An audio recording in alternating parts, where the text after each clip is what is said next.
श्रीमद् भगवत गीता के पास दुनिया की हर समस्या का समाधान है, आपके हर सवालों का जवाब है। भगवत गीता ही है जो आधुनिक युग में समस्याओं से घिरे हुए मनुष्य को एक कर्मशील जीवन जीने के लिए प्रेरित करती है। गीता ऐसे प्रेरणादायक संदेशों का महासागर है जो जीवन से निराश मनुष्य को आशाओं से भर देती है। श्रीमद् भगवत गीता एकमात्र ऐसा ग्रंथ है जो मनुष्य को जीने का सही तरीका बताती है। गीता जीवन में धर्म, कर्म और प्रेम का पाठ पढ़ाती है। श्रीमद् भगवत गीता का ज्ञान मानव जीवन और जीवन के बाद का जीवन दोनों के लिए उपयोगी माना गया है। श्रीमद् भगवत गीता भगवान का श्वास है, हृदय है और भगवान की साक्षात मूर्ति है। गीता भगवान का प्रधान रहस्यमय आदेश है। ऐसी दशा में गीता का पालन करने वाला उन्हें प्राणों से भी बढ़कर प्रिय है। भगवत गीता में कुल 18 अध्याय है और 700 श्लोक है, जिसे सभी के लिए पढ़ पाना थोड़ा मुश्किल है। इसीलिए आज के इस बेहद ही खास वीडियो में हम श्रीमद् भगवत गीता के 30 विचारों के बारे में बात करने वाले हैं, जिन्हें जानकर आप श्रीमद् भगवत गीता का सही मतलब समझ पाएंगे। इसलिए इन विचारों को आप हर रोज जरूर सुने। तो चलिए जानते हैं भगवत गीता के 30 महत्वपूर्ण विचारों को। भगवान श्री कृष्ण कहते हैं कि हे अर्जुन, तुम्हें किसका मोह है? इस रणस्थली में युद्ध प्रारंभ होने से ठीक पहले तुम्हारा इस तरह से शस्त्र त्याग देना बिल्कुल भी उचित नहीं है, क्योंकि न तो ये श्रेष्ठ पुरुषों द्वारा आचरित है, न स्वर्ग को देने वाला है और न कीर्ति बढ़ाने वाला है। इसीलिए हे अर्जुन, नपुंसकता को मत प्राप्त हो, हृदय की तुच्छ दुर्बलता को त्यागो, उठो और युद्ध करो। तुम उसका शोक करते हो जो शोक करने के योग्य भी नहीं है और पंडितों जैसी बातें करते हो। ज्ञानी व्यक्ति ना तो मरने वाले का शोक करते हैं और ना ही उनका शोक करते हैं जो अभी जिंदा है, क्योंकि वो जानते हैं जो मर गया वो फिर से जन्म लेगा और जो जिंदा है वो एक दिन जरूर मरेगा। हे अर्जुन, न तो ऐसा है कि मैं किसी काल में नहीं था या तू नहीं था अथवा ये राजा लोग नहीं थे, और न ऐसा है कि इससे आगे हम सब नहीं रहेंगे।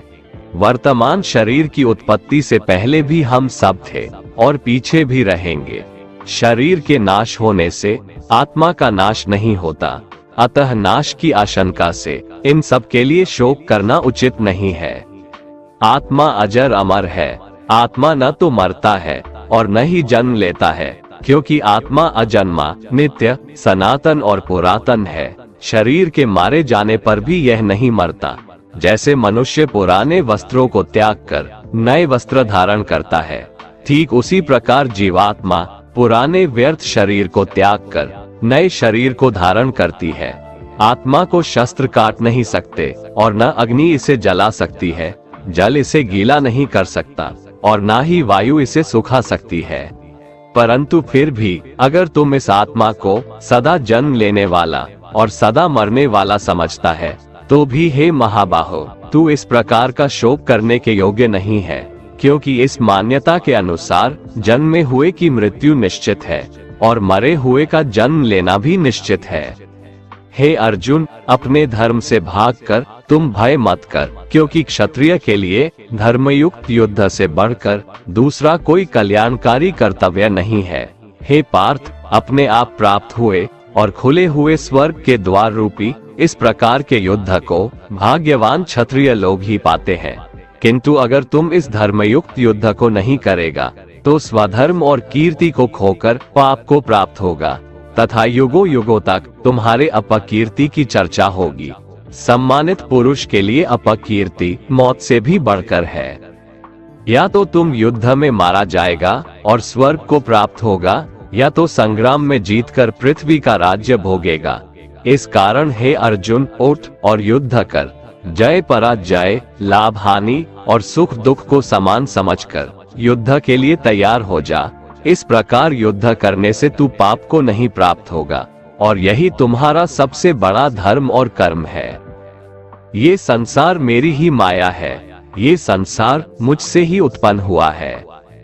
मैं ही इसका पालन पोषण करता हूँ।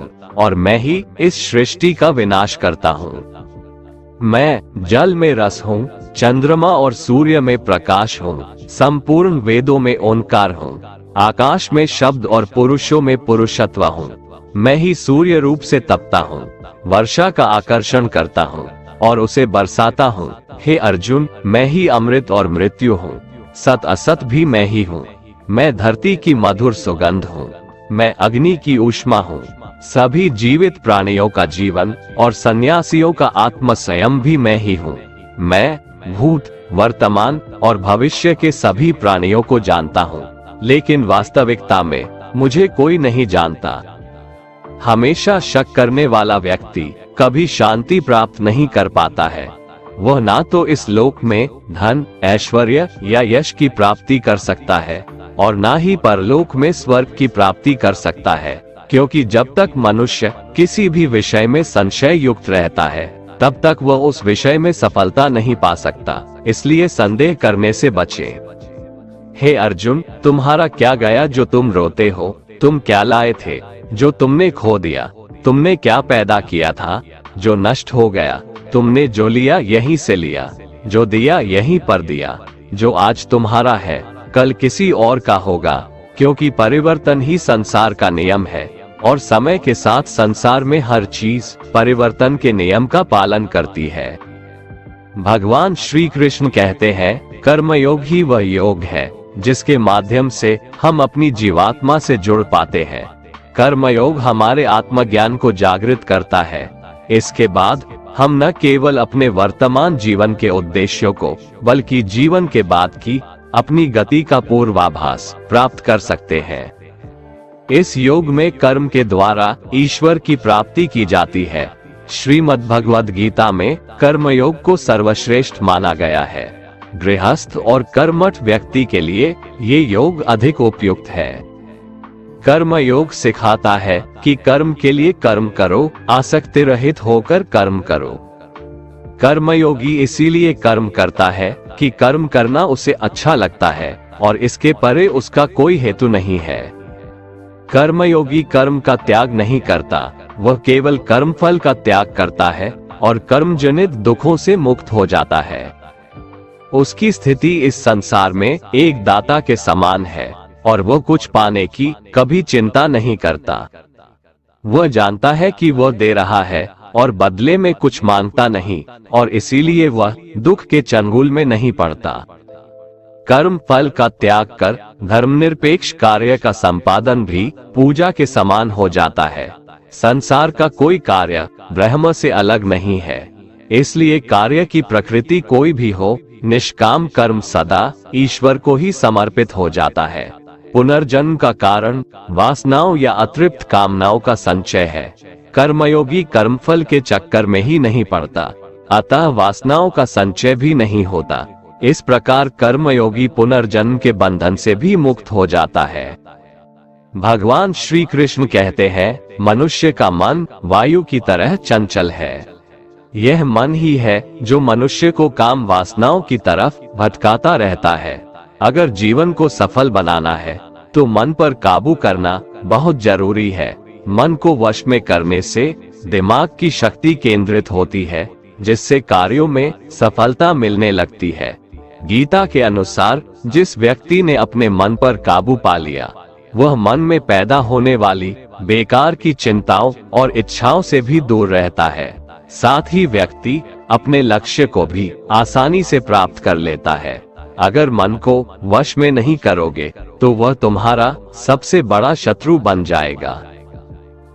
भगवान कहते हैं, जो मनुष्य सुख और दुख में शांत रहता है, जिसके राग, भय और क्रोध नष्ट हो गए हैं, जो मनुष्य शुभ और अशुभ वस्तु को पाकर न प्रसन्न होता है और न द्वेष करता है, जिन्होंने अपनी इंद्रियों को वश में कर लिया है, वो स्थिर बुद्धि मनुष्य मुनि के समान है।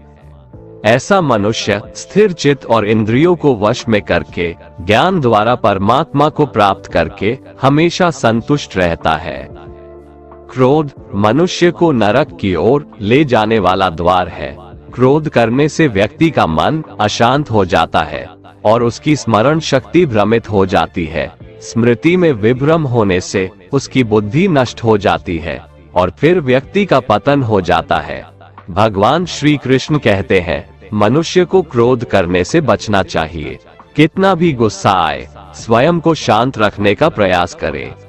श्री भगवान कहते हैं, जिस प्रकार समुद्र की स्थिति अचल है, भारी से भारी आंधी तूफान आने पर या अनेक नदियों के जल प्रवाह उसमें प्रविष्ट होने पर भी वो अपनी स्थिति से विचलित नहीं होता, मर्यादा का त्याग नहीं करता, उसी प्रकार परमात्मा के स्वरूप में स्थित योगी की स्थिति भी सर्वथा अचल होती है। बड़े से बड़े सांसारिक सुख दुखों का संयोग वियोग होने पर भी उसकी स्थिति में जरा भी अंतर नहीं पड़ता। वह योगी परमात्मा में नित्य, निरंतर, अटल और एकरस स्थित रहता है। जो मनुष्य संपूर्ण कामनाओं को त्याग कर ममता रहित, अहंकार रहित और स्पृहा रहित होकर विचरण करता है, वही मनुष्य शांति को प्राप्त कर पाता है। जिस प्रकार प्रकाश की ज्योति अंधेरे में चमकती है, ठीक उसी प्रकार सत्य भी चमकता है। इसलिए व्यक्ति को सदैव सत्य के मार्ग पर चलना चाहिए। सत्य कभी दावा नहीं करता है कि मैं सत्य हूँ, लेकिन झूठ हमेशा दावा करता है कि सिर्फ मैं ही सत्य हूँ। इस संपूर्ण संसार में कोई भी व्यक्ति महान नहीं जन्मा होता है, बल्कि उसके कर्म उसे महान बनाते हैं। सही कर्म वह नहीं है जिसके परिणाम हमेशा सही हो, अपितु सही कर्म वह है जिसका उद्देश्य कभी गलत ना हो। श्रेष्ठ पुरुष जैसा आचरण करता है, अन्य पुरुष भी वैसा ही आचरण करते हैं। वो जो कुछ प्रमाण देता है, समस्त मनुष्य समुदाय उसी के पद चिन्हों पर अपने रास्ते चुनता है। इसलिए सज्जन व्यक्तियों को सदैव अच्छा व्यवहार करना चाहिए। जो मनुष्य ईश्वर में श्रद्धा नहीं रखते, वो अज्ञानी मनुष्य जीवन में कभी भी सुख, शांति और सफलता को प्राप्त नहीं कर पाते। ऐसे मनुष्य की बुद्धि विपरीत हो जाती है। वे लौकिक और पारलौकिक सब प्रकार के सुख साधनों को विपरीत ही समझने लगते हैं। इसी कारण वे विपरीत आचरणों में प्रवृत्त हो जाते हैं।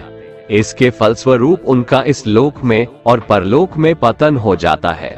वे अपनी वर्तमान स्थिति से भी भ्रष्ट हो जाते हैं और मरने के बाद उनको अपने कर्मों का फल भोगने के लिए सूकर, कुकर आदि नीच योनियों में जन्म लेना पड़ता है या घोर नरक में पड़कर भयानक यातनाएं भोगनी पड़ती है।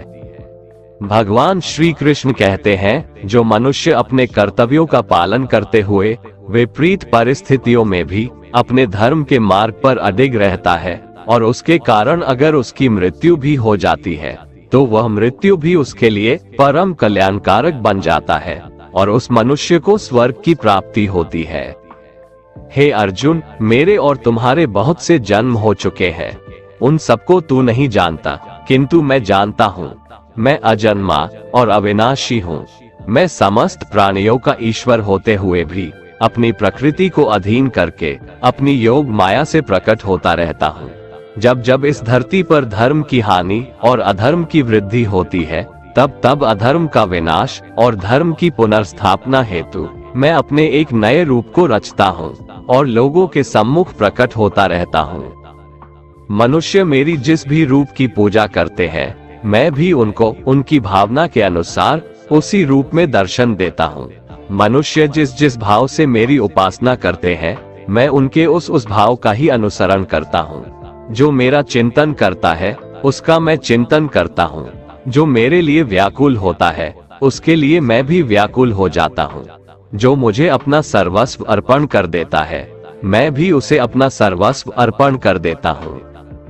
इस मनुष्य लोक में सांसारिक भोग के लिए लोग इंद्र आदि देवताओं की उपासना करते हैं, क्योंकि देवताओं का पूजन करने वालों को उनकी उपासना का फल तुरंत मिल जाता है। लेकिन मैं ऐसा नहीं करता हूँ।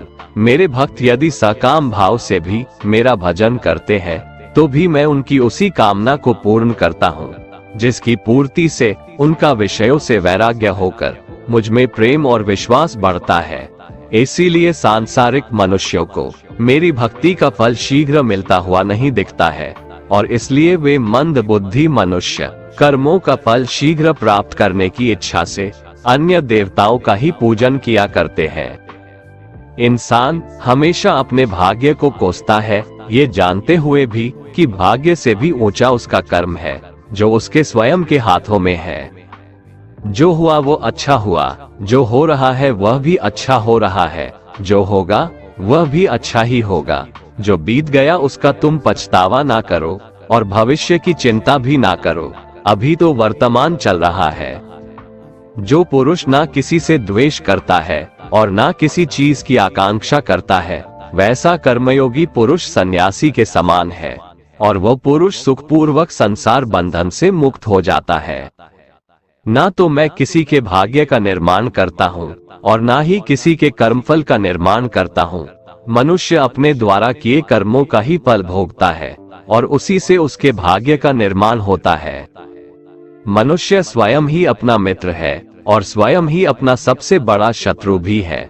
ज्ञानी मनुष्य कर्मयोग या भक्ति योग से एक ही जन्म में इस समुद्र रूपी संसार से निकलकर परमात्मा को प्राप्त कर लेता है, और अज्ञानी मनुष्य काम, क्रोध, लोभ, मोह में फंसकर 84 लाख योनियों में भटकता रहता है। भगवान श्री कृष्ण कहते हैं, भगवत प्राप्ति के लिए कर्म करने वाला कोई भी मनुष्य दुर्गति को प्राप्त नहीं होता है। इस लोक में या परलोक में वह जहाँ भी रहता है, वो परमात्मा के मार्ग में आगे ही बढ़ता रहता है। हे अर्जुन, जिनकी बुद्धि माया ने हर ली है, जो जानबूझकर पाप कर्मों में ही लिप्त हैं, जो मुझे जानने की चेष्टा भी नहीं करते, ऐसे मनुष्य को जीवन में और जीवन के बाद के जीवन में भी कष्टों से मुक्ति नहीं मिल पाता है। जो मनुष्य अंत काल में भी मुझको स्मरण करता हुआ शरीर त्यागता है, वह मेरे परम धाम को प्राप्त होता है, इसमें कोई संशय नहीं है। देवताओं को पूजने वाले देवताओं को प्राप्त होते हैं, पितरों को पूजने वाले पितरों को प्राप्त होते हैं, भूतों को पूजने वाले भूतों को प्राप्त होते हैं, और मेरा पूजन करने वाले भक्त मुझको ही प्राप्त होते हैं, इसलिए मेरे भक्तों का पुनर्जन्म नहीं होता। जो कोई भक्त मेरे लिए प्रेम से पत्र, पुष्प, फल, जल आदि अर्पण करता है, उस शुद्ध बुद्धि निष्काम प्रेमी भक्त का प्रेम पूर्वक अर्पण किया हुआ वह पत्र, पुष्प मैं सद्गुण से प्रकट होकर प्रेम पूर्वक खाता हूँ। भगवान श्री कृष्ण कहते हैं, हे अर्जुन, तू जो कर्म करता है, जो खाता है, जो हवन करता है, जो दान देता है और जो तप करता है, वह सब मुझे अर्पण कर, मैं तुम्हें मुक्ति प्रदान करूंगा। मेरे लिए ना तो कोई प्रिय है और ना ही अप्रिय, परंतु जो भक्त मुझको प्रेम से भजते हैं, वो मुझ में है और मैं उनमें हूँ। यदि कोई दुराचारी भी अनन्य भाव से मेरा भक्त बनकर मुझको भजता है, तो वह पुरुष भी साधु के समान है, क्योंकि उसने भली भांति निश्चय कर लिया है कि परमेश्वर के भजन के समान अन्य कुछ भी नहीं है। स्त्री, वैश्य, शूद्र, भूत, पिशाच, चांडाल कोई भी हो, वो मेरी शरण में आकर परम गति को प्राप्त होते हैं।